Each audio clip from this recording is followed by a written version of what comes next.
On behalf of Oceansound and the board, we want to thank you all for coming, and we hope this is informative and good for all of you.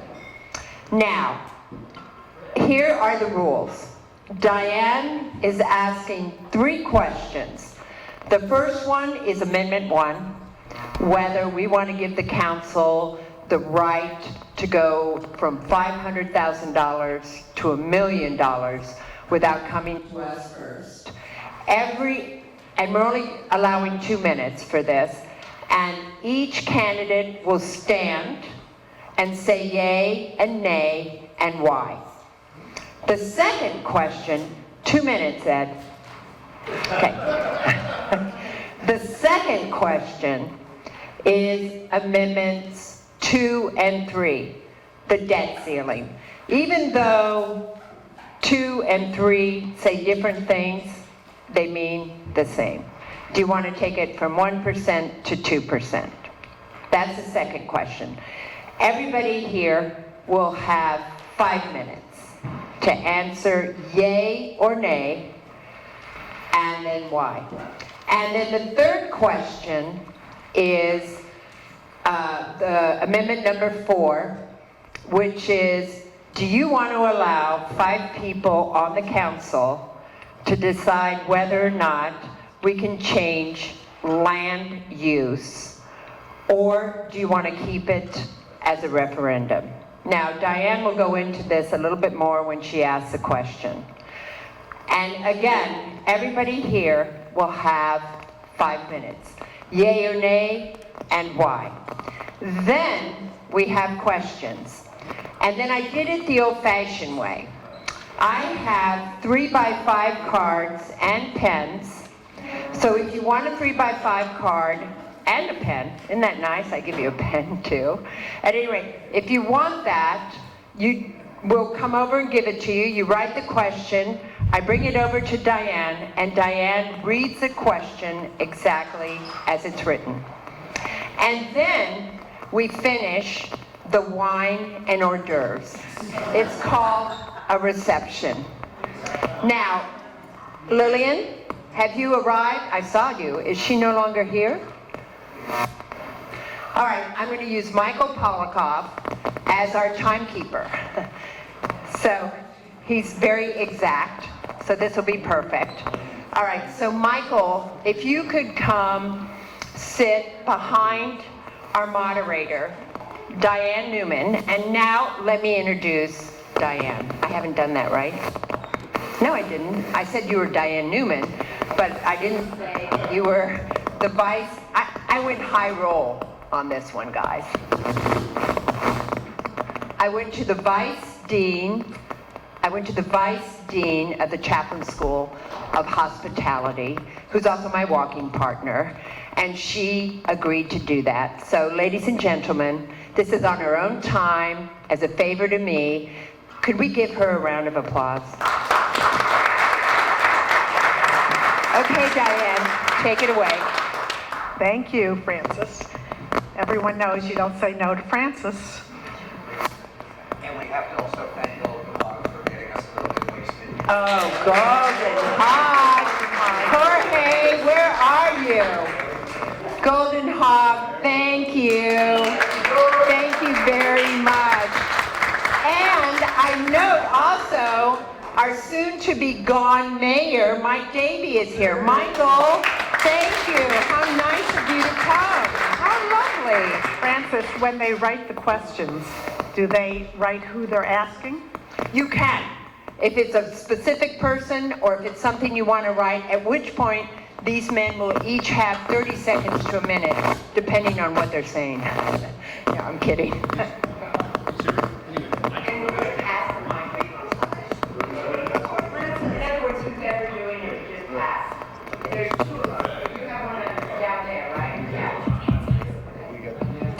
Okay.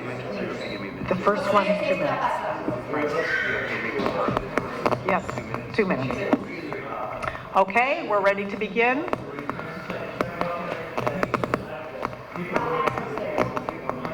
We're going to do the First Amendment. We're going to go right down the table. You'll have 2 minutes. Again, as a summary, the First Amendment asks, do you want to allow the Village Council to approve capital projects from current $500,000 to $1 million? Yay or nay, and why? Let's start with Fernando Vasquez. Yay. And why? And the reason why is because, Please stand and use the microphone. thank you. Apologies, I thought my voice carried. Can everybody hear me? Okay. We have a test, we all have to leave, so. Okay, I'm just gonna go ahead and answer if you don't mind. What I wanted to say about this one, this grants permission to extend from 500,000 to $1 million. When you look at the Florida statutes, even though it's not necessarily connected to that, but when you look at the Florida statutes and the permission that the state grants through what is called the CCNA Act, the Consultant Competitive Negotiation Act, which helps provide leeway and some discretion to municipalities to extend contracts up to $2 million by virtue of an ordinance. So what we're doing is basically maintaining somewhat consistent with that, while at the same time being more strict. So I don't really necessarily see an issue, and I also, to the extent that things are today, you know, today I was reading an article, and I don't have the exact numbers, but the prices of construction are increasing significantly. There was a water treatment plant in Fort Lauderdale, 5 Ash, which they were going to go out in a private-public partnership, and they had to kind of camp it a little bit because it escalated almost double. So we have to take that into consideration, folks. We don't dictate the market dictates itself. Things are expensive. We are going to proceed with construction, so we have to be cautious, conscientious about that, and we're staying within the interpretation of the Florida statutes of what a municipality should have, the leeway, the discretion they should have to award contracts without having to go, through an extensive process. So I just want to at least answer from that perspective. I hope that answered. Thank you. Thank you. 15 seconds left to make noise. I yield that to my Okay, friend. by the way, I have the timer here, so I don't have to say anything to anybody. It's all digital. Okay, let's go ahead to Andy Herrera, same question. Good afternoon. My name is Andy Herrera. Stand.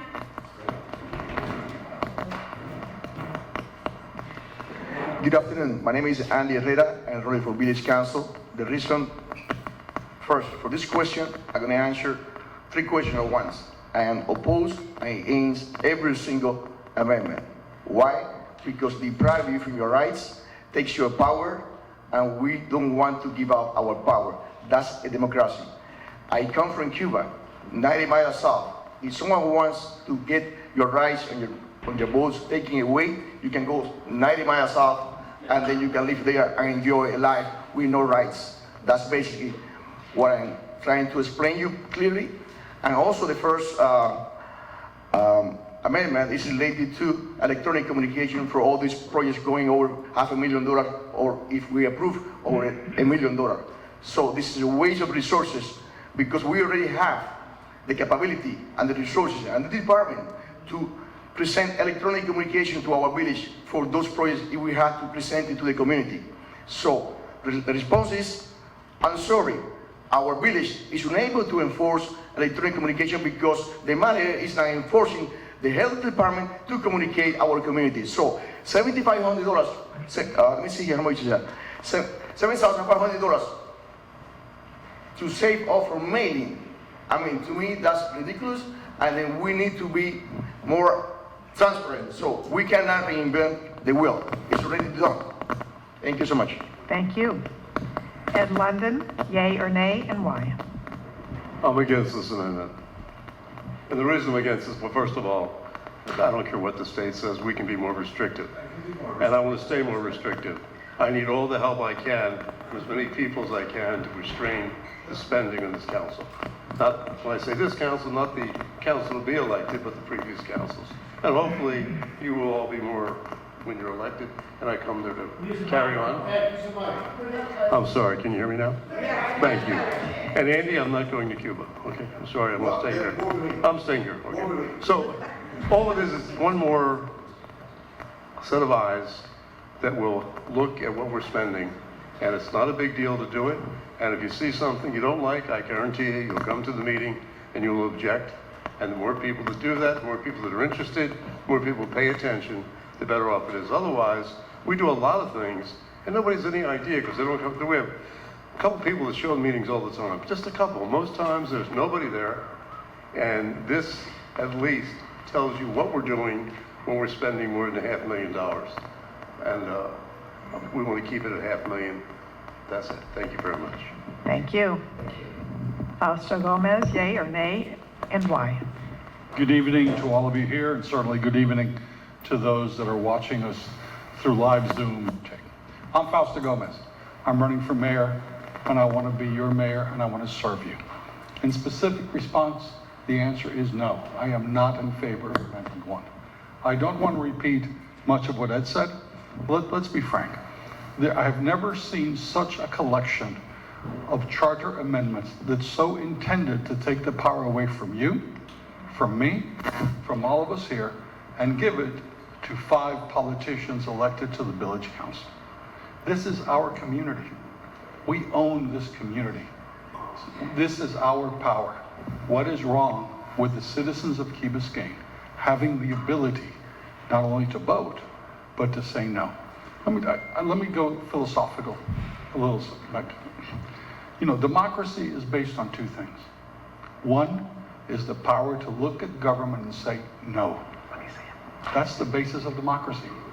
And second is the ability to be able to have your voice heard through a vote.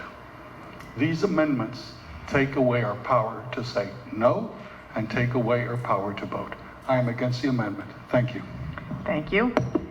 Same question, Nick Lopez Jenkins. I am a yes on this. I do insurance by trade, and I try to make an analogy about how representative government, as opposed to government by referendum, works.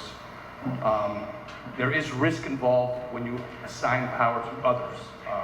But why do you do it? To make things more efficient, to make things run smoother.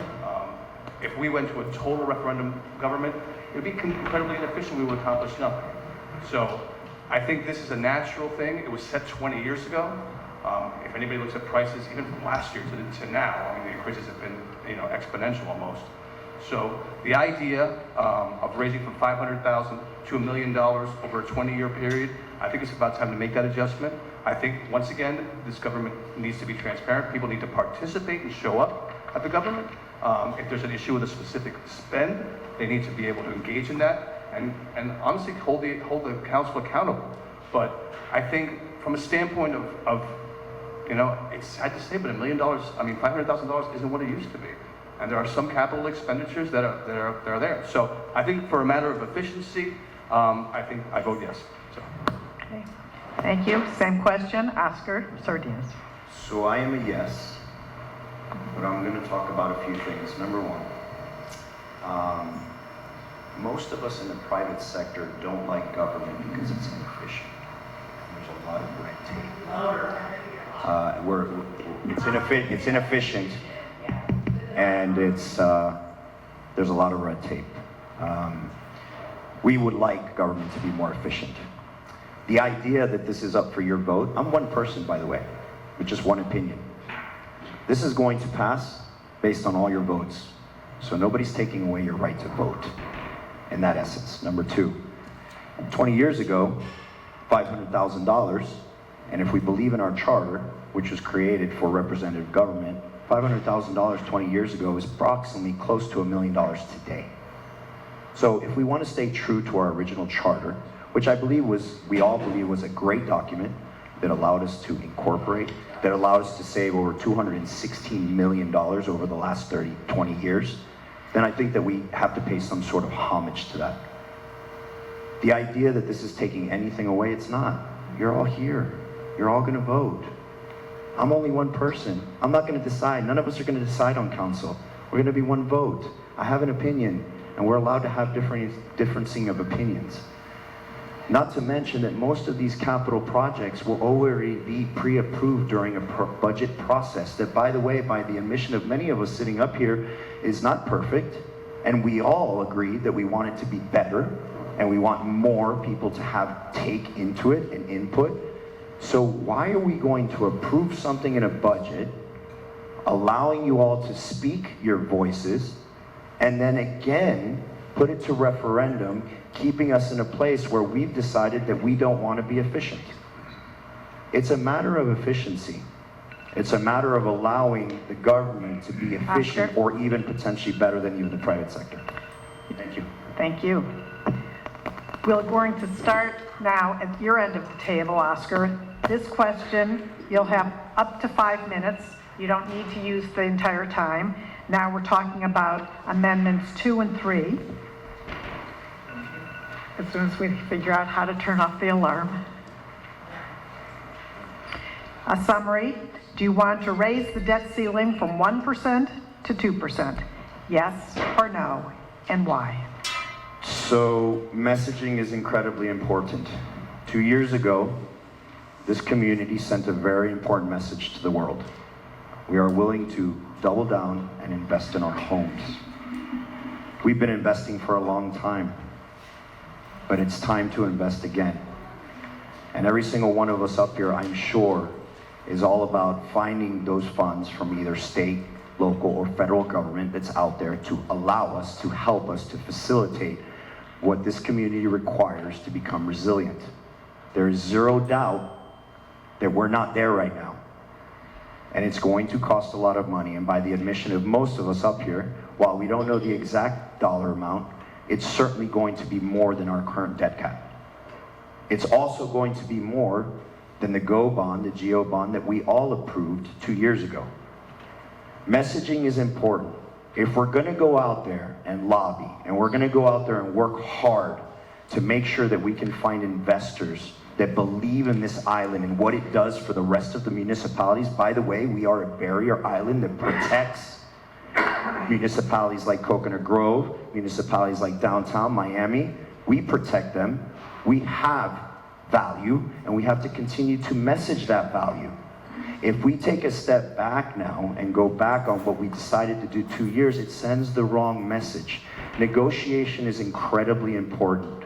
2 factors. Know your opponent's position. Understand what's important to them. Stay consistent. Stay steadfast. And let them know that you have a skin in the game. The idea here is not to hurry up and be right and to win. The idea is to hurry up and find out what it is that's going to help us as municipalities to work together for a much bigger plan. So in my case, we need to allow ourselves to have the possibility to have at our disposal what we will need to make us resilient. And by the way, we approved the GO bond 2 years ago. And the statement was, don't give them a blank check. They're gonna go spend it. Can anyone here tell me how much we've spent of that money today? Not a single dime.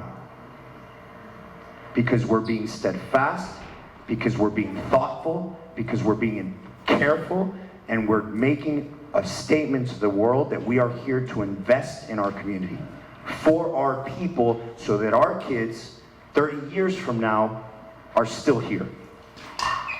So that's my position. Thank you. Thank you, Oscar. Excuse me, the chair lady has asked me to make an announcement. Sure. That we're going to go down to 4 minutes, otherwise we're half an hour for one question. And as a courtesy to you as our presenters, at 30 seconds prior, I'm not going to make noise, but I'm going to ask you to go into summation, because without summing up what your thoughts are, we lose out on the chance to hear what you want to present, okay?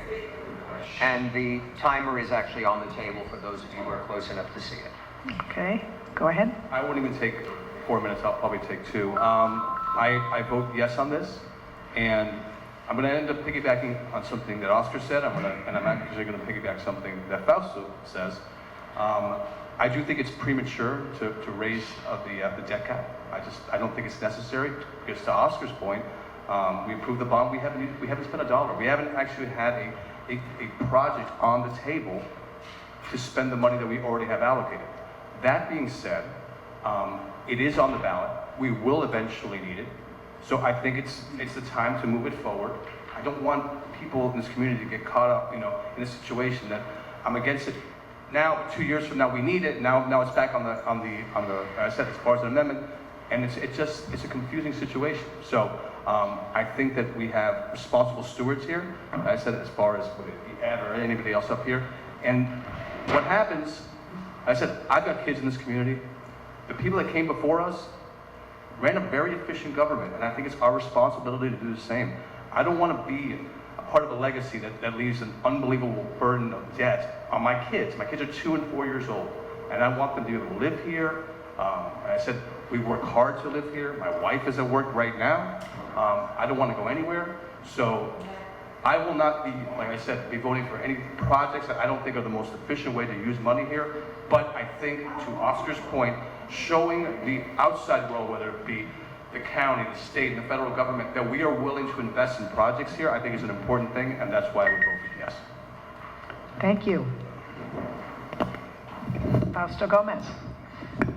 Thank you, Diane, and thanks for doing this. My pleasure. So, this issue reminds me of a famous quote from Jonathan of Roanoke that said, "There is nothing more delicious than spending other people's money." And that is a quote from one of our founding fathers. So let me tell you, I am not here, nor will be advocate for spending your money, or my money, or the money of all of us here. Let me tell you why I think raising the debt cap today is premature. It is premature because we do not have any projects. It is premature because we don't have a budget for the projects.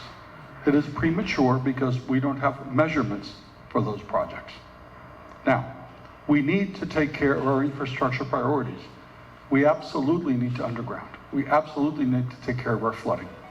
But the village just gave a contract to an estimator at $360,000 contract to let us know how much it's going to cost for the first sustainability project, which is the K project.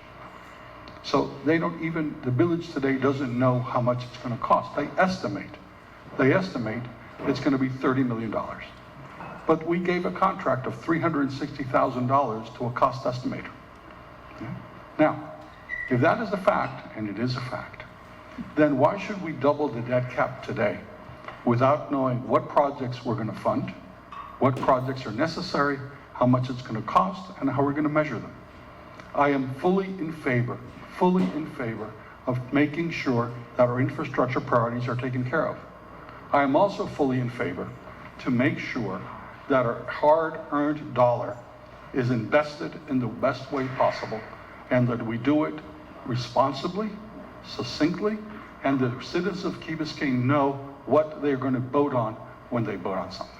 Let me finally say this. I voted for a $100 million bond issue. I know many of the folks here disagree with that position. I'll tell you why I voted for that $100 million bond issue. Because I knew there were no projects.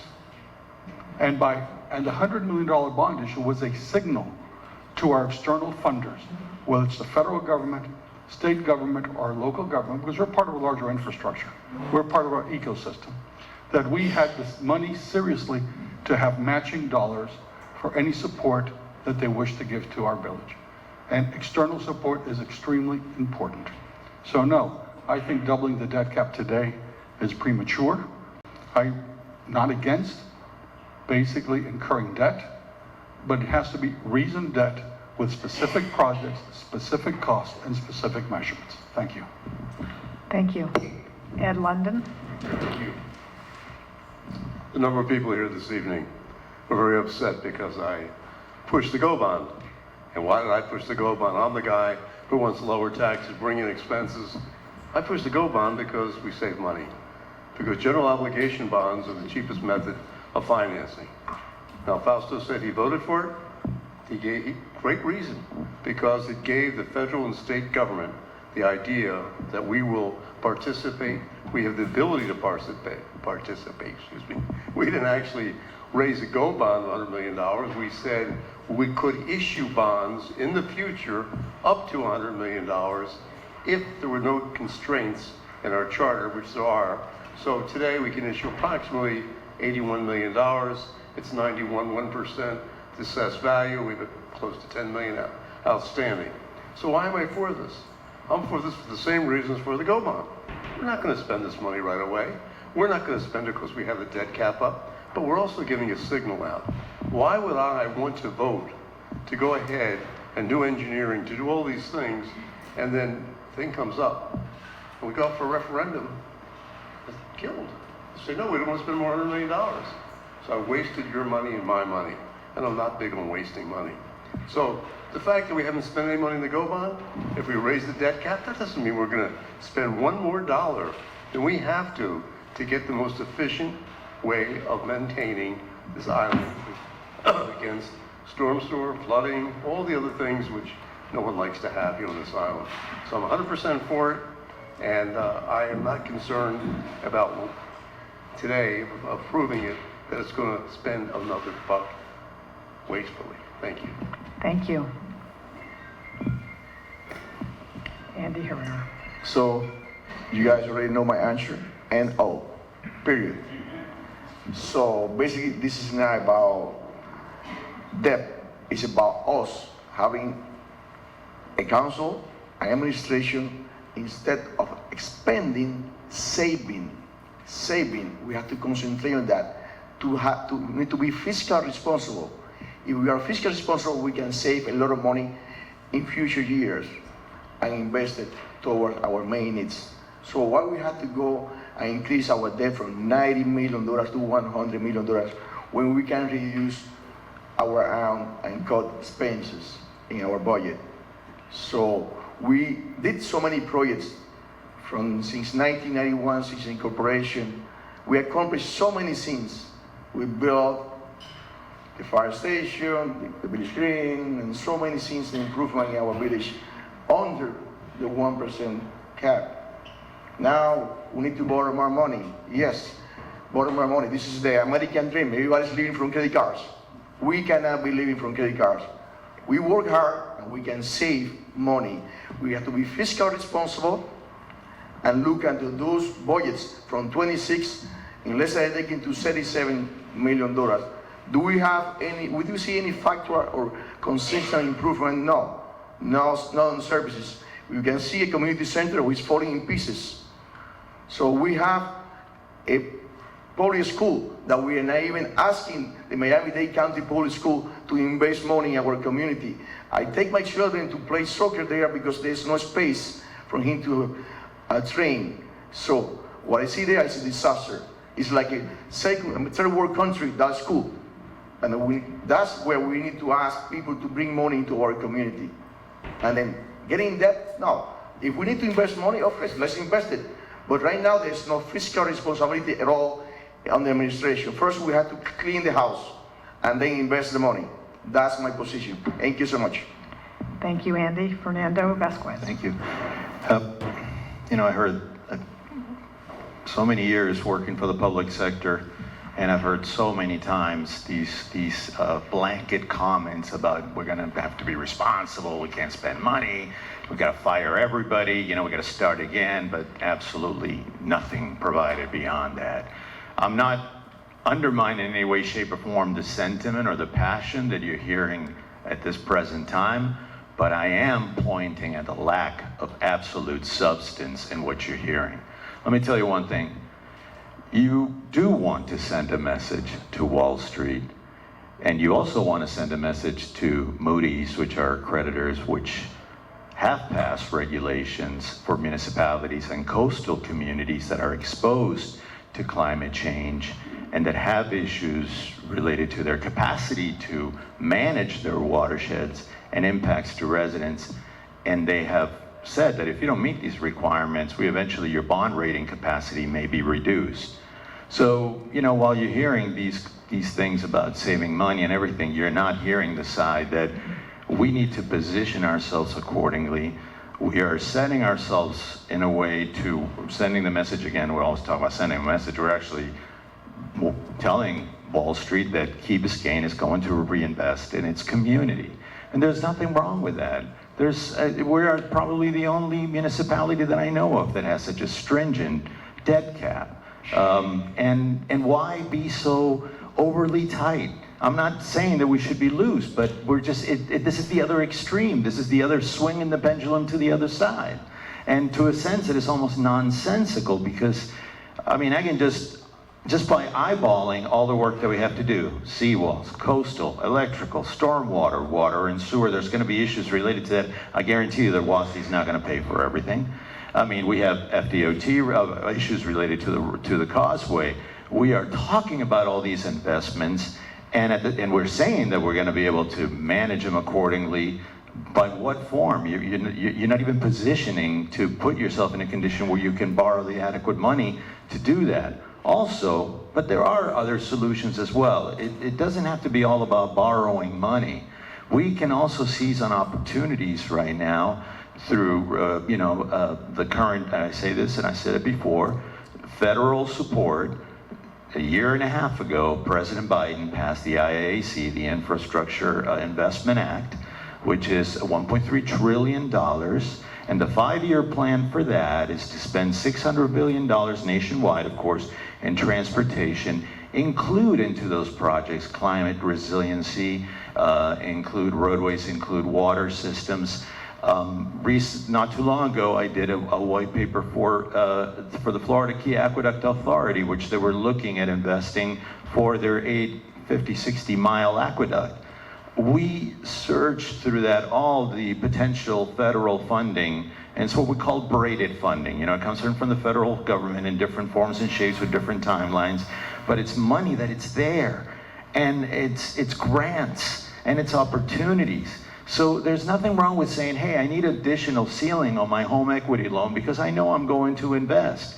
You have a group of people here that are willing, certainly I know by what you heard, they're willing to save the money. We have everybody here that wants, that is also part of this community. So where I'm going at is that they're trying to couple spending with just adding an additional ceiling and with expecting all the infrastructure that we're anticipating. I just think that this doesn't make any sense. If we were committed to do a resiliency plan and we're committed to move forward in the future, we also have to position ourselves financially. Thank you, It's Fernando. the only smart thing to do. Thank you. Thank you. Okay, we're going on to Amendment 4. This will allow the council to make land use or density changes without a required referendum, and instead they'll need a supermajority, which is 5 out of 7 people. So we'll start again with you, Fernando. Thank you. It's 4 minutes. Okay. Yeah, I got beaten up a lot on this one, but I wanted to talk a little bit about it because I did a lot of research on this one. I don't just sit back and sometimes, maybe because I'm an engineer, I like to speak with facts. I like to get a feeling that I've got a good, solid, I don't like to just throw stuff on the wall to see if it sticks. Now, I don't have all the answers to everything, but I do my research. So clearly, you're going to hear a lot about, no, we want to give power back to the people and all that. You're going to hear a lot of that right now. But what you're going to hear from me is that this is a much more complicated issue than just going ahead and delegating a power of referendum to the council. And I'll give you a case in point, which is my platform directly, which is our issues associated with flooding. For us to develop a resilient system and to meet the requirements of FEMA, which are going to become, I anticipate they're going to become far more stringent after Ian. We live in a high hazardous watershed area, which it's an AE area, and it has certain requirements that need to be met in order for us to keep our insurability. After the onslaught that they went for Myers with Ian, you can anticipate now that reinsurability companies are going to be $60 billion on the tank easy. We have to build sewer systems, stormwater systems, pump stations at the tail end of the system. We must eventually get through some lots and some properties with bigger pipes. Imagine if we have to go through a zoning amendment to put a pipe, a critical asset for the city, and we can't move forward. We got money invested in a contractor. We're ready to move forward. We got to put a pipe through an easement that discharges into the bay, and at the end of that, we got to put a pump station that requires access. We got to transfer that land back to the village. There's also green park space. There's also mitigation. If we don't manage our watershed, folks, we're being irresponsible. We're sitting ducks for the next hurricane. You're going to hear a lot of no, we got to return back the power to the people. Well, what they're doing is that they're actually taking away your power, because a watershed management, it's an ongoing process that requires consistent attention and compliance with FEMA. We could be denied funding in an after-event situation, even up to a Cat 2, Cat 3, whatever the damage is. You guys didn't take care of your stuff, so why are we going to give you the money? We already just finished paying Fort Myers so many billions of dollars. Now you're coming to ask us for money because you didn't take care of your system? And you got the zoning issue that you can't put a pipe in, you got to go to referendum for that? Come on, folks, seriously, we got to really pick our battles here. I understand this is an issue. I don't like to give power to government either.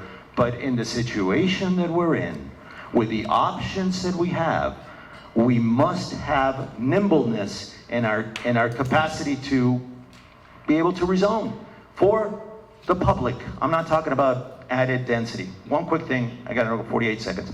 Density, big thing. If they're going to talk about density, we're going to increase the density, we're going to do all this. Remember, we do a comprehensive plan that is submitted to the county and subsequently submitted to the state, which establishes a population projection. That plan is added into all those things, all kinds of infrastructure elements that dictate that density. So to change that density and to add on to that density and amend that, you have to come up with all kinds of infrastructure elements on how you're going to do that. 15 so seconds. Don't believe the hype, folks. This needs to be a nimble process, it's responsible, and it's compliant with our resiliency program. Thank you. Thank you. So you would vote yes? Of course. Okay, Andy Herrera, yay or nay, 4 minutes. Again, everybody knows my answer. Backwards, O-N. Simple. So, what I can say is good decisions fosters a lot of opportunities. Good decisions allow you to have power, rights, and make clear decisions. So by me granting the power to a super majority, that's the worst things that we can do. Zoning changes, that's very important and key to develop this big interest out there, people with big pockets trying to grab a piece of our happy life, of the essence of what we are, a village. We are a village that we can send our children out to the village in park to play safe. This way of living that many people dream and they work really hard to accomplish. Now that dream is in the jeopardy. Many of our residents here, they work hard, they're living a fixed income, and they can afford our development, the density, the pollution, the quiet life is going to be gone. So the excuse that trying to convince our adult residents to vote yes for the zoning changes is they're promising Mr. London wants to have a senior living facility. Yes. So, and then guess what? If you see the 2040 vision plan, they are planning to build that on the Esplanade Mall. And that's a full lie. Because on the Esplanade Mall, there's a deed restriction that does not allow to build, overbuild anything else there. So that's a dream, a fake dream, trying to lie to these people that are willing, because right now we have high inflation and the cost of living and all those things, and then pushing our residents, our senior community to the edge. So our development is they're gonna be tearing down every single mall.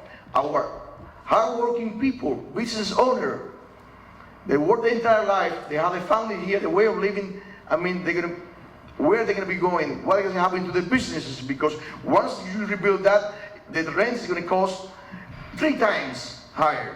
They won't be able to afford that. Our community is gonna be losing those businesses, like, for example, we have the Dona Gallery. We have the Golden Hub there at the very entrance.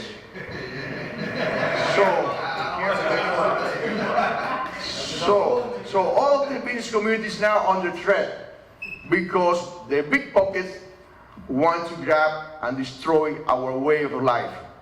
And against that, definitely, definitely I will not support that. So I am here to keep what we got, to maintain, to preserve, to enhance. That's what my objective is. And what I'm giving you, I'm not like this talky guy and hey Cuban, yo soy cubano. You are plain and simple. I don't come with lights. No, I'm straightforward. This is who I am. If I speak too fast or my accent is too strong, or my ideas are strong, I am competent enough to represent you and to Summation. be able. Okay, thank you. Thank you so much. Thank you. Ed London? I can say it's a pretty hard act to follow, but I won't. Basically, I don't know who these big guys who are grabbing and developing, I mean, Andy does, but somehow, me being in the industry, I know nothing about that. The reason I basically got involved with this particular amendment, I proposed, as he mentioned before, to have a senior assisted living category or a zoning use. And of course, this amendment that is on the books today prohibits that from happening. So I then wanted to propose to put that as one of the charter amendments. I couldn't get that passed. The council did not approve that, so it never went on. So this, now what they're proposing, this charter amendment, if it's passed, excuse me, can you hear me now? I'm sorry. Normally, my beautiful wife tells me I talk too loud, so now. So as a result, with this particular charter amendment, we could create a new zoning use. If 5 out of the 7 corrupt members on council who are grabbing and doing all these horrible things, if we're not cleaned out, because we're getting a clean house soon. So we'll be able to have that. And then again, it might not pass and there might not be a place to do it. But right now, I can't even get to the point of saying, listen, that's a zoning use.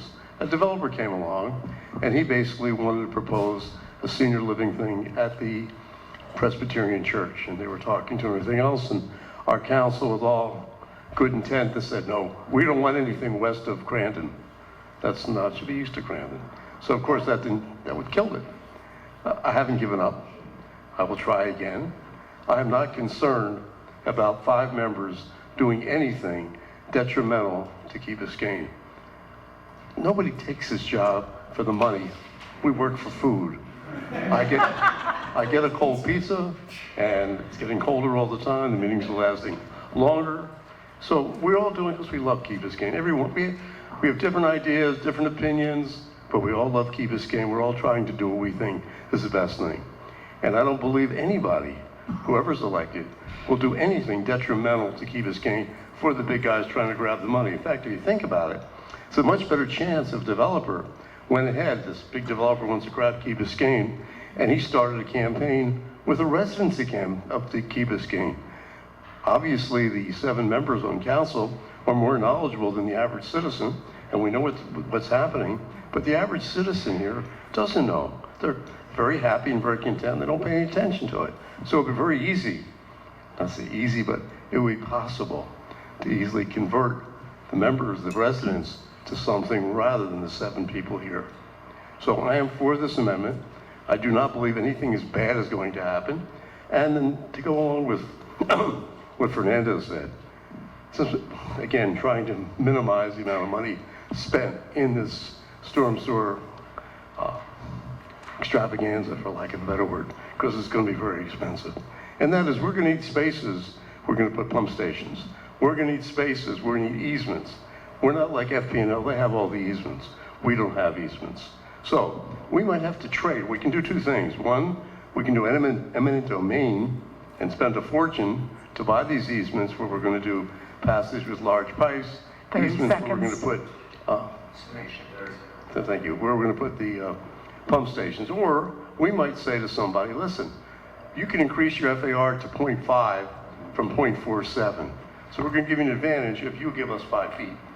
Now that would be in violation the way it stands today. We can't do that. Today we'd have to spend millions and millions of dollars. So this could help us save millions and millions of dollars. Thank you very much. Thank you. Fausto Gomez?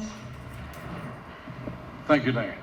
So I am not only against this amendment, I am adamantly against this amendment. So let's take a look at the history.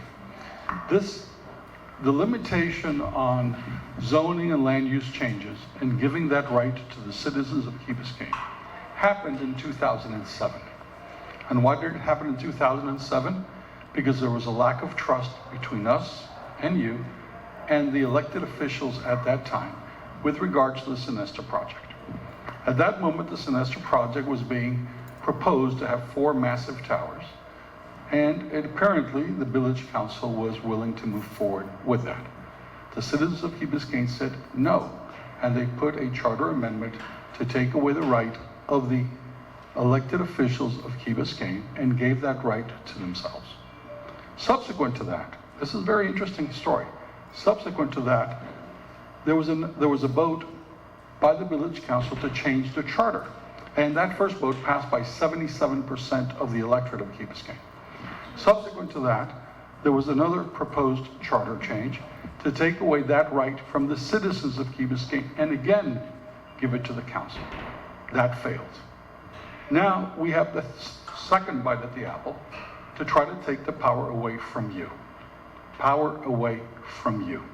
And give it to 5 or 7 or 4 or the supermajority or no minority, whatever permutation you're thinking about. Okay? So let me tell you why I'm against this. It isn't that this essentially takes away your power, which it does. It isn't that you are now forced, if you dispute a decision made by council, we need to go out and get 10% of the registered voters and then have an election. So essentially, the burden is placed on you, not on the elected officials. It's placed on you. Okay? And the third thing I'm against it, frankly, is because we can't look at it in a vacuum. Let's look at the 2040 vision plan. And in particular, look at page 48 of the 2040 vision plan. It's right there. It's frankly not fear-mongering. It is right there, and you can see it with your own, as they say in country songs, you can see with your own lion eyes. Okay? What is the page 48? Page 48 is the vision of the Vision Committee, basically to reimagine the whole commercial sector and have multi-levels of commerce with housing on top. Okay? That, in my book, is called overdevelopment. It is in page 48 of the vision plan. It is right there. Okay? Now, if you want to take a step further than page 48 of the vision plan, okay, is the issue of the inordinate amount of money that has come into this political campaign. You know, the most expensive political campaign in Key Biscayne was $17,000, and that was by Frank Kaplan 2 years ago. Okay? Do you know how much money is in this campaign today? Do you have any idea? No. Summation, if you can. Okay. One of the candidates has over $100,000. Okay. I have been funding my campaign from my wife's pocket, because after you've been married for 40 some odd years, you don't own the pocket, your wife owns the pocket. Okay? And we have spent $35,000 as of today. That is obscene. That is obscene. So why have 60, and this other candidate who's got close to $100,000, 66% of the money is outside of Key Biscayne, it's development related. Fausto, Why? time's Why? up. Thank you. Nick Lopez Jenkins. I'm not the one with the $100,000, by the way, just sitting there, you know, so it's not me. Right here? Okay, can you guys hear me now? All right, beautiful. I vote yes on this. And to give you guys an idea of people who haven't met me, I have zero background in government, nothing at all. When I found out that simple changes to zoning laws had to go to referendum, whether it be adding a church or an assisted living facility, I was surprised. And then did a little research and realized that in the original charter it wasn't, and then it was changed to the Sinesta project. And I could see it, I could see the backlash. So I started going back and forth with people who agree with it, disagree with it. George, I'm sorry, I got to call you out again. George made a very compelling argument. I said we sat down, we looked at the language of the amendment, and I said it's probably not structured in a way that's incredibly clear. At least not to somebody, I'm not an attorney. Now, then I had another conversation with some other people, like Mike Davey, saying that we're restricted to the amount of words you can use in an amendment, and that kind of makes sense also because, if you had amendments that were going on, you wouldn't be able to nobody would read them, let's be honest. So, supermajority of 5 votes out of 7, that's over 70%. That's a big number. If you add it, I mean, you can remove a president of the United States with less than that. So the idea of getting 5 or 7 people to vote for something is, like I said, it's a big hurdle to get. But on top of that, I think the important thing is that whoever is elected to council or as mayor should, one of their first things, if not the first thing, is to pass an ordinance defining what will go to referendum and what will the council use the 5 majority, because that's the 2 options are there. And I think that anything that has to do with any substantial density or even minimal density should still go to referendum. I'm talking simple variances, like I said, like Fernando was talking about, if we need to put a pump in a park, I don't think that needs to go to referendum. That's me personally. Once again, I believe in efficient government. I said people up here will work hard to do the homework to make sure you guys will hold us accountable. But I will pledge to you guys, and I know I've talked to Oscar, I've talked to other people, that one of the first things, if not the first thing that we will do, if this passes, which, once again, we all have 1 vote, okay? So this is whatever the public wants. This is our chance at democracy. So if it doesn't pass, I didn't run for this to pass. None of these amendments were the reason I ran. I'll go with it. If they all defeated, I will still want to serve you guys and be as good a public servant as I can be. So that being said, I vote yes. You guys decide, and if you decide yes, then we will go and do an ordinance so everyone can feel comfortable, because we're all neighbors here. Nobody wants to change the dynamic of this community. I mean, I'm meeting people every day. We're here for a reason. Nobody wants to make this Manhattan. Manhattan's great. Go visit Manhattan, take a flight, go to Manhattan. You want to go somewhere else, go to Brickell, that's fine. I want to keep this the way it is, okay? That's why I live here. That's why I work hard to stay here. That's why my family is here, my parents are here, my kids are here. I want to keep Key Biscayne. I started coming here 40 years ago, and not much has changed, and that's a good thing. And I want to keep it that way. So, thank you. Thank you. Oscar? So many thoughts. Start by importance. First motion, no more cold pizza. I don't want, let's get delivered pizza after the session starts. Also, don't look through the same crystal ball that Andy's looking through that suggests that big developers are coming. I don't know where that comes from. I just don't know. And then facts. So we talked about an amendment that was meant to stop the Sonesta development, but really what stopped that, or the Oceana, was the economy. It tanked. 5 buildings were no longer feasible.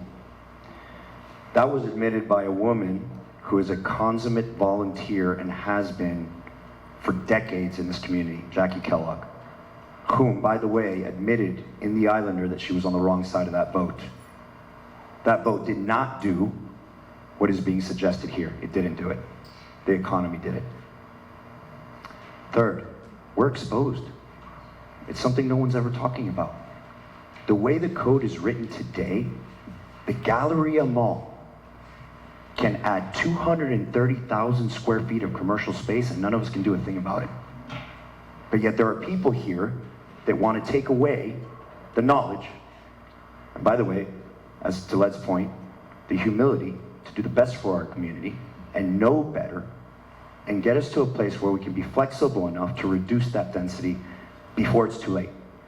Some people might say, why haven't they done it? Well, because when we were 5,000 people living here, it wasn't feasible. But we're 16,000 people, guys. There's a developer there clamoring at being able to do that today. And if we take that to referendum and somebody comes and takes advantage of that today, for all intents and purposes, we're kind of screwed. The idea that we're trying to take anything away from anyone in here is ludicrous. I'm one opinion. I'm one vote. One vote. One vote. Many votes. You guys decide. The most important thing is that no matter what passes or doesn't pass, we have work to do. Yes, I'm biased. I'm hoping I will sit on council and you'll honor me with that privilege. And when I get on there, I want to be efficient. I want to do the work. I want to sit with these fine gentlemen and sit down and do the hard work and then present it to you and listen to you.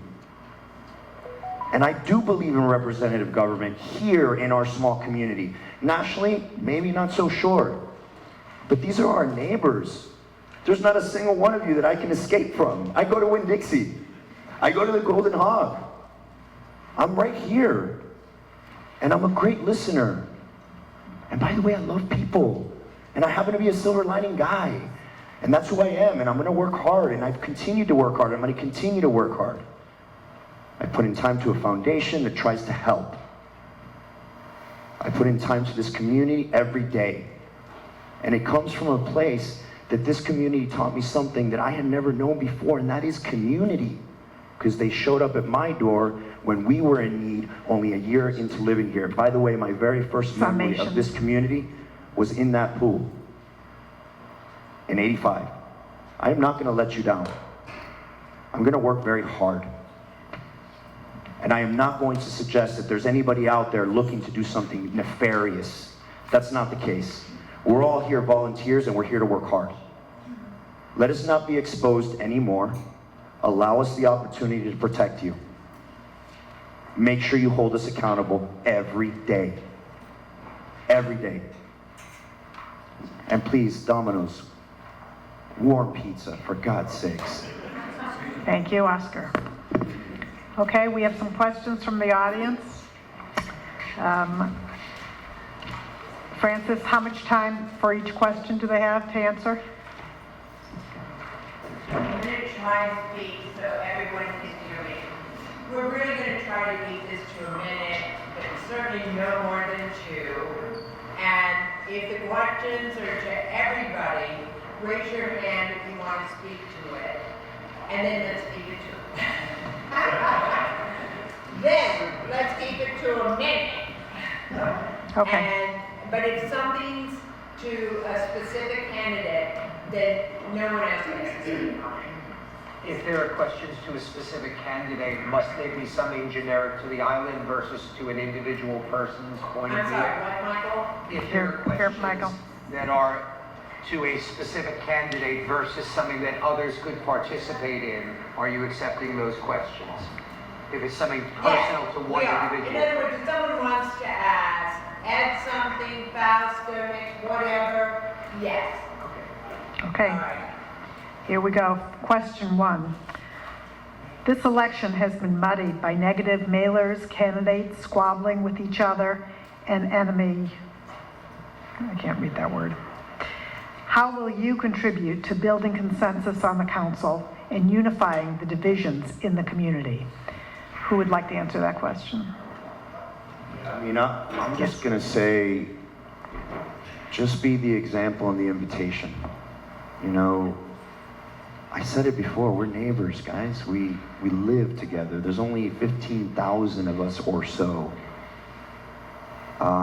It's not okay. Some of the things that have happened, they're in the past now. Today is today. Tomorrow will be a different day. There's not a single thing, and so it's funny, I think about the lessons that I was going to teach my kids my whole life. And then I have them and I realize that they teach me more than I've ever considered trying to teach them. And there's a couple of things. Presence, patience, unconditional love, the ability to understand people and give them the opportunity, and judgment. I'm not here to judge. I find it an exhausting thing to do. And I realize that I'm not going to spend any more time doing the things that don't serve me. What serves me is to try to be the example and the invitation to allow people to know that they can reach out to me, that they can speak to me. There are people in this room that despite their differences of opinion, and they can say it, I've continued to try to get their audience to listen to them. I'm going to continue to do that. Thank you, That's Oscar. Ed, did you want to speak to this? I agree, this is the most divisive campaign I've ever seen since Key Biscayne has been founded. But at the There's nothing to clap about. That's terrible. It's awful. The last thing. But I will also tell you that sometimes many people come to our meetings, listen to our meetings, and you've seen how we argue and how, basically Mike is usually wrong, but somehow or other, after the meeting is over, we all usually go out and have a drink. And you know what? We're still friends. We know we're all doing what we think is best for the village, and we're not mad at anybody, and I really hope when this is all over, all 7 of us, win or lose, whoever comes, we all get together, and we all celebrate each other for willing to put ourselves forward to serve the village and move on, and there's no hard feelings. And if we can do that as a group, then the village can come together. Thank you. Thank you.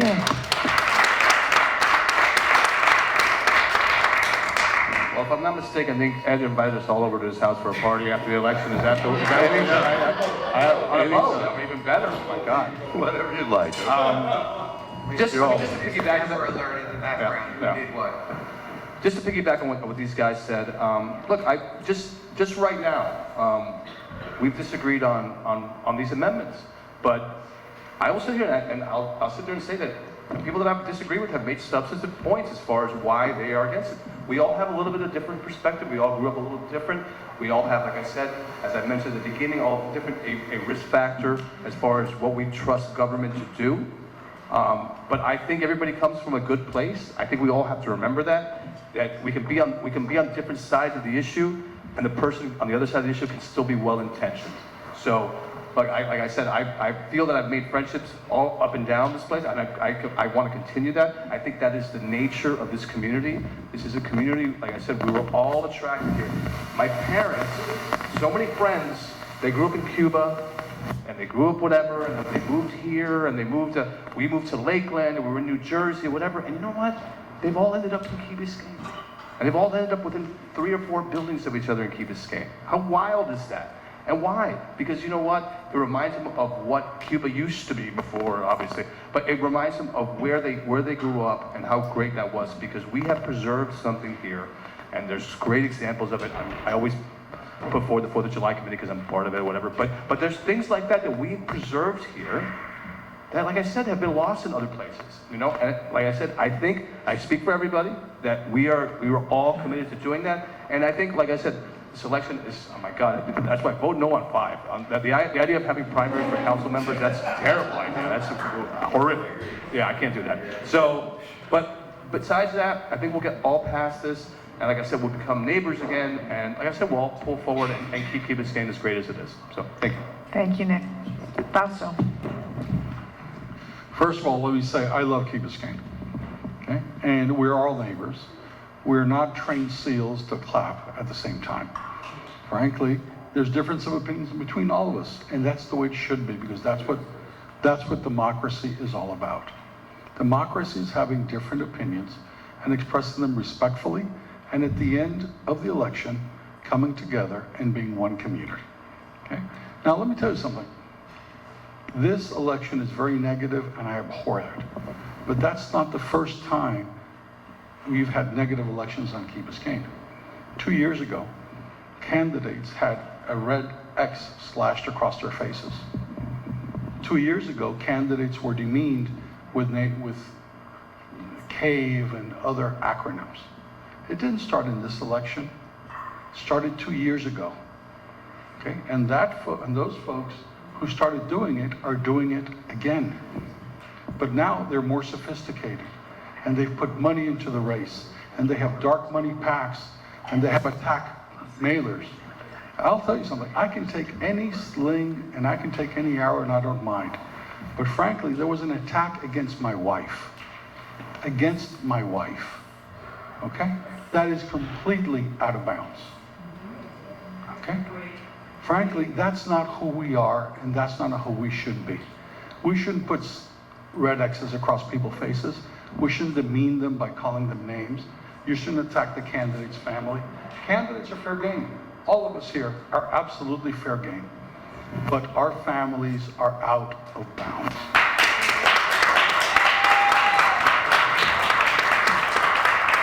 And if that is who we have become, If that is who we have become, we should all look in the mirror and say, shame on us. Because that's not who we should be, and that's not who we are. Thank you. Thank you, Fausto. Here's another. Thank you. I don't know if you guys got a chance to watch or listen to the show last night from Manny Campo, which I thought it was fantastic, guys. I mean, that it was, I don't know about the mayoral race, but the candidate race, I feel like I'm with a band of brothers here. We all have issues, but at the end of the day, we just all recognized, we all laughed and had a great time. And you can hear us. It's broadcasted every evening at 8 o'clock on Blink Radio. Listen to it. It just shows, it really shows when you get down to a conversation level that, you know, when you converse and you talk about the issues, you know, like neighbors and like human beings, that you really get to a good point, a good place where you can just talk and have a good friendly debate.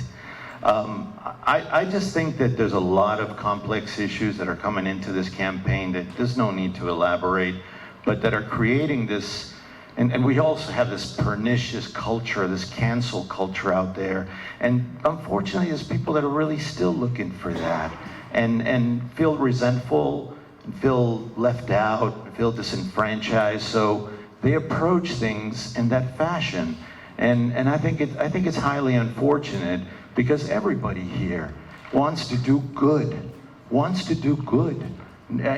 got to be crazy to be in this position, right? I mean, would you agree to this? Is everybody's crazy here? So I want to just sum it up. Look, you know, we're neighbors, we're friends. You've heard this before. Listen to us at the radio show, and you'll see how we all are. Thank you. Thank you. We have another question. Did you want to answer the first one? Go right ahead. Please, may I get the opportunity? Thank Go right you. ahead. So, this all resumed into one word: civility. That word is very important, and to me it's key. And we lost civility, unfortunately. Like he mentioned, bloody X-faces, cavemen, citizens against every sin. I was sad. I was criticized by using a bullhorn. That was my only tool to exercise my freedom of speech, because I don't have the big pockets to go to Icelandic News or the Tony Whistle and to make an ad. I use a simple bullhorn. I was criticized because of that. And every single people in this country use it. So I was mocked for 2 years. This gentleman in every single anti-social show was mocking my person. Every single show. That was bad. You did it. And your boss apologized it too. Thank you for the apology. I do appreciate it. But we need to recover that. Civility is very important. We need to respect our council members, the staff that works in our village, and we need to respect our citizens. We need to gain and recover what is matter to us: civility, to be polite, to be kind, to be the kind community that many people, since 1981, the founders of our village, that was a dream, that was a big family. And we need to preserve civility and preserve that for our children, because that's the key. The children's mothers, our family, the future generation matters. And we need to teach them civility, because we are the example. If we are non-civilized people, that's all they will be learning from us. Thank you so much. Thank you. We have another question. 1 minute for this question. What do you think should be built or not built at the large vacant lot located at the entrance of the Key Biscayne Village? By the way, with only 1 minute, please try and do this as a summation so that everybody gets a chance. Okay? Anyone want to answer that question? What should we build? What should we build? We know the answer. Basically, the people who purchased the entry block. Sorry. Not build. Build or not build? What should we build? Or not build. Well, Well, we don't own it, number one, okay? So we can't make that decision. I said we don't own it, so that's not our decision to make unless we want to buy it. The price they want to sell it for, it's not even reasonable, it's completely out of sight. Therefore, what I'd love to see, as I'm talking about before, was some kind of senior assisted living. But to make that work, it wouldn't work normally, it would have to be public-private partnership, where possibly we could create a park there and also have a building there. We could contribute something to the developer of this senior assisted living, and it could be something beautiful. We control the architecture, the design. More than likely, none of this is going to happen, but just an idea. Thank you. So I, like Ed, I don't know what should be built on that block, but you mentioned assisted living. I do think there's a need, but I've done some work, and there's something called independent living. And I looked into it for this reason. Assisted living could be costly, even potentially more costly than what our elderly neighbors are paying today, because there's certain services that come with assisted living. But there's something called independent living, which does a couple of things. Number one, it allows our aging population neighbors to feel as though they're still living a relatively normal life in their home, in an apartment, in a condo, but doesn't have the extra services that are needed that are costly. And so the price of that is exponentially reduced. We also have incredible fire and emergency services. So we can help them in that respect, and that would allow them to remain here, cost of living stay down, not cost us a lot. I just don't know if it's the right spot for it. Okay. But I do think we have to take care of our elderly. Thank you. Can I have a shot at that? Okay, yes, please. Yeah, exactly what needs to be built. I think first what we need to do is resolve the traffic problems that we got at that intersection. If that intersection fails recurrently, there's traffic backed up all the way through the park. And I think we need to, there's this, you can get smart, you can get creative, you can add architecture, you can add components that are, that fit into the community, obviously, and keep our density low. But, what's important, too, is that we also have to ensure that when the traffic comes in, 15,000, 20,000 vehicles on a daily basis, bam, get through there, that we have the right movements, that we have the right turns, the appropriate turns, not right turns, right, and left turns, but that we have proper access so we minimize the impacts there. And if you look throughout, in tight areas, architects and engineers can get very creative on that. Another thing that we definitely have to build at that intersection is a pipe below that, because everybody in Ocean Lane Drive is getting flooded. So I would say that when they do the intersection improvements, throw a pipe under there and make a connection and discharge it out. Hopefully we can get an outfall and not have to go to referendum for that. But thank you. Thank you. Okay. Did anyone else want to answer that question, or can I go on to the next question? What we need to build? Trust. The most important thing. Trust in a government. And we need to earn that, your trust. And I count with your trust and with your vote. That's what I need, your trust. Thank you. Thank you. Anyone else want to answer that question, or can I go on to the next question? Trust. Well, I didn't want to answer, but sort of was looked at by everybody, so I guess I will. So I absolutely agree with senior housing programs on Key Biscayne. As a matter of fact, I did a senior housing program. It's called Chemical Tower. It's on Flagler Street, and it is at 14th Avenue. So I know a little bit about senior housing. I know the financing about senior housing. Doesn't mean I have all the answers. What it means is I have specific knowledge in that area.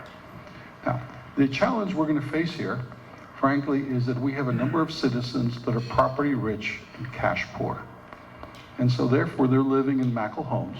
They're probably paid. And a Mackle home is probably worth $2 million. The moment they sell that home, they now have $2 million and they will not qualify for subsidized housing. That's just a fact of life. So what we need to do and then you have state statutes that require medical facilities near senior housing facilities if it's intense. So what we need to do is supportive housing. And what the village should do is take a look at its budget. There are significant resources in the budget that can be redeployed to provide some sort of incentive, and Ed, you're absolutely right, it has to be a public-private partnership. And there are developers specifically that do senior housing. We provide somewhat of a subsidy so they can come in and build supportive housing. And these are for independent seniors. And essentially, probably what's best, with all due respect, is not the entry level, because the price for the entry level is too high. Probably sort of taking some other facility and redoing it. Thank you. Thank you. We ready to move on? Okay, go right ahead. So I think we should put a statue of Mike Davey there. No, I'm just kidding. So that's a joke. But I mean, just to make Ed's point, it's not our property at this point in time. If it was at a reasonable price, I think it would make sense to acquire the property to alleviate traffic, maybe do a straight lane to Harbor Lane. But it's not our property, and I don't want the community to overpay for any property here. I would like to acquire property at a reasonable price, but I don't want to put undue burden on the community. So it's not our property at this point. Okay, thank you. Our next question is for Oscar Sardinas. There's talk regarding your possession, selling, or engaging in marijuana. Did you disclose this information if it's true?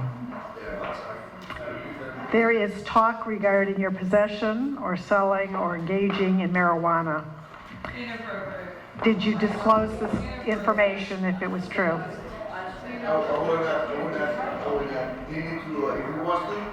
He will answer. If not, I will not answer that question. Fine, that's fine. That's fine. By the way, these questions were submitted from the audience. This is not from the moderator. And as a result, it's up to the Okay. Oscar, do you pass on that?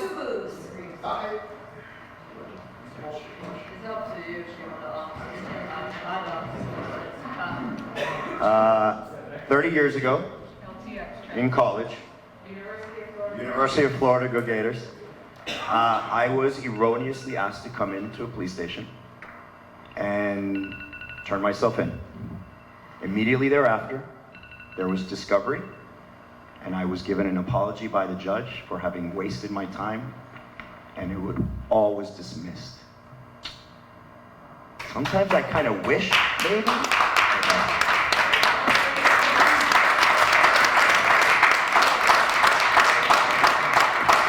Thank you.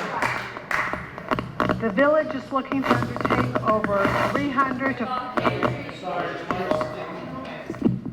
Is this not on? It's on. The village is looking to undertake over 300 to 500 million in infrastructure projects. What skill sets do you possess that will be a value add to the council? Who would like to answer that first?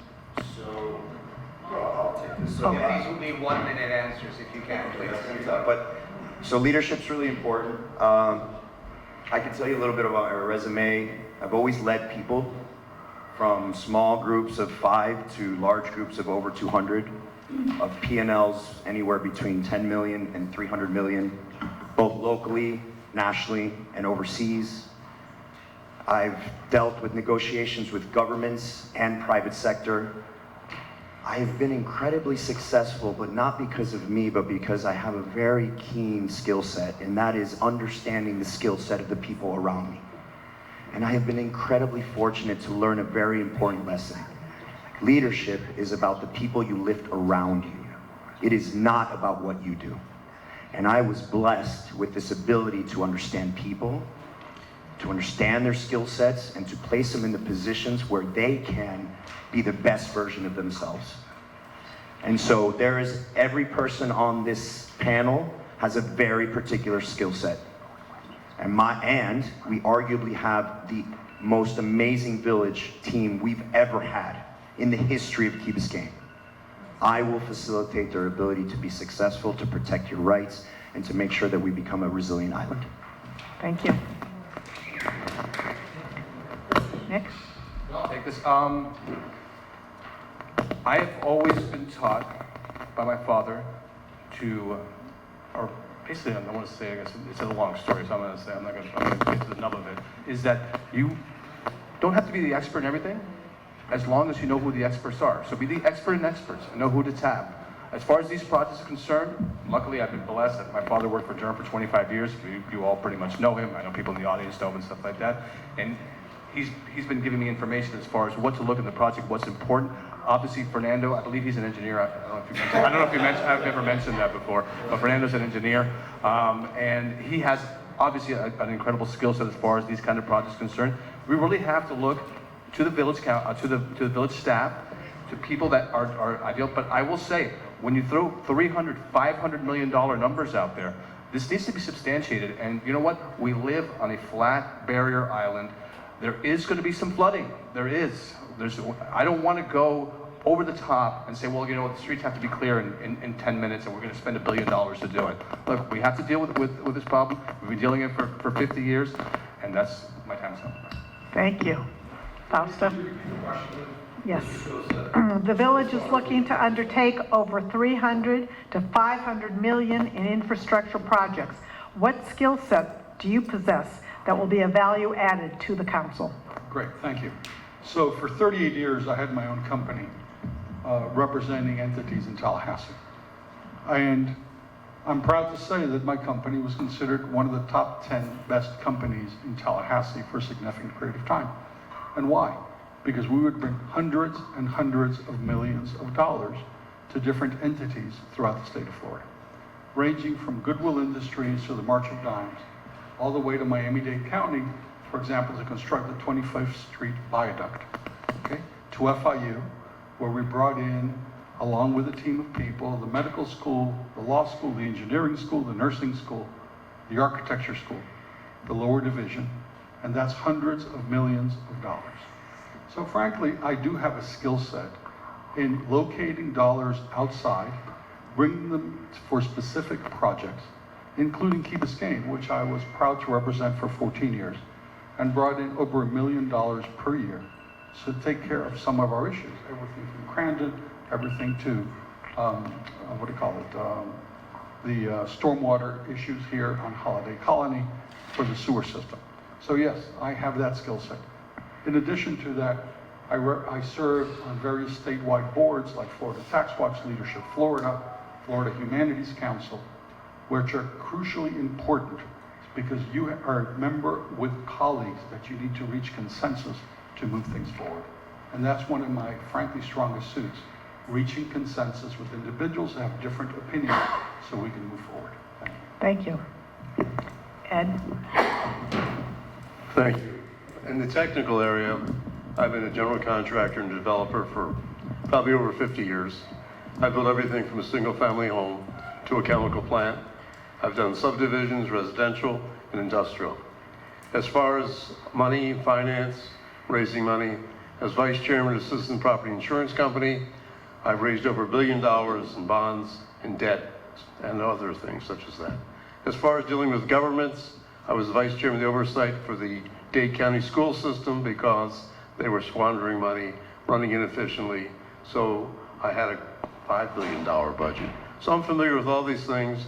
I think I have some ability, and like someone else said, I know where to go to get the information because I don't know everything, no one knows everything, but the most important thing is to find the best people to help you do the job. Thank you. Thank you.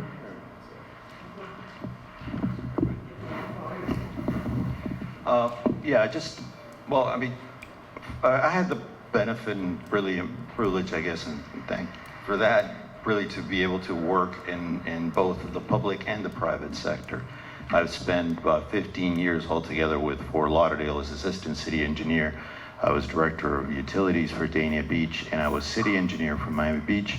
I spent a lot of time as city engineer developing regulatory frameworks, establishing a program that escalated, back then we had a lot of needs and the community was growing and it was developing, so we had to escalate our capital improvement program and became the director of construction for that, managing about $2 billion worth of construction. I think, that's the main reason why I am running for council, because I feel that there is no better time now when we're engaging in all these respective programs to be able to support my community A while back, I used to look at the streets and how they flooded, and, I felt a little bit, that I couldn't do anything about it. And now that I can do something about it, I want to bring my experience and help my fellow council members and help the village manager in moving forward and, doing the right thing, building the right way, saving money, making sure that we go after the correct funding, properly programming all the work that we have to do so it doesn't get mixed up and bad logistics and contractors stall us and we lose money. I've got a lot of experience, and I bring a big toolbox of that experience to help everybody. And that's what I want to do. That's my passion. I've always been passionate for the public. That's, my dad was a Navy officer, so, Thank you, Fernando. Thank you so much. Thank you. Thank you. In Argentina. Excuse me. So, okay. Andy Herrera. I'm not bragging anything. I'm not be bragging about being a visionary or expert or this and that. I'm a humble guy. I know how to live with the regular salary, $8 an hour. I know how to live with $40,000 monthly expenses. I know how to come up and down. I know how to do things. But what I do care is about integrity and fiscal responsibility. I'm not bragging about building this or being a successful entrepreneur. If I make a mistake, I'm gonna let you know I did a mistake. Many people, they don't have that courage. They will not admit, and then they want to tell you, I did this wrong, I failed, but I can do it. I have an opportunity. Please, let me do it better now. And many people, they will not tell you that. They will lie to you their entire life. Thank you so much. Thank you. Ladies and gentlemen, if you know the expression, please don't shoot the messenger. I'm the messenger to say that we have ever so slightly bypassed our time. So what I'd like to do is to ask Francis, who organized this, and Jorge and Gustavo from Golden Hawk to come up. I also want to say that as I go to many conferences globally, I have never, ever seen someplace where everybody on the podium got done pretty much on time. So what?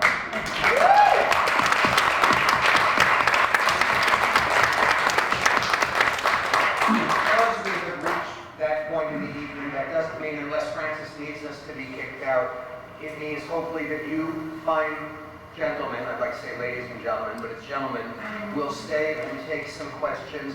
But as someone who, among many in the room, including Elisa, is involved with HOA, how wonderful to see this turnout. The answer is that we need warm pizza and sandwiches at every meeting. We need warm pizza and sandwiches at every meeting so people stay. Hopefully you gentlemen who will win can engage the community to come in these numbers. Francis, how incredible. You brought more people here than most council meetings and HOA meetings have.